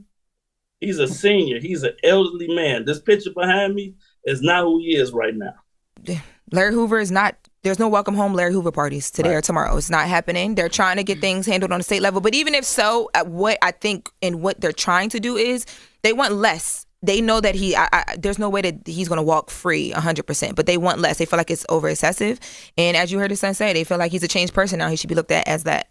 Okay. Yeah, 200 years in prison is crazy. But I can't see it happening only because of who the governor is. The governor is JB Pritzker.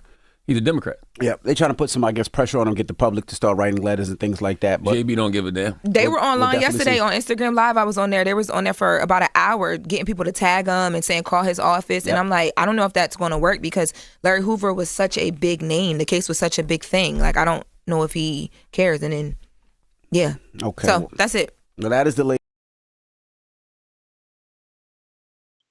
Yeah, so like I said, his son is basically speaking on what's going on and why Larry Hoover ain't just touched down right now.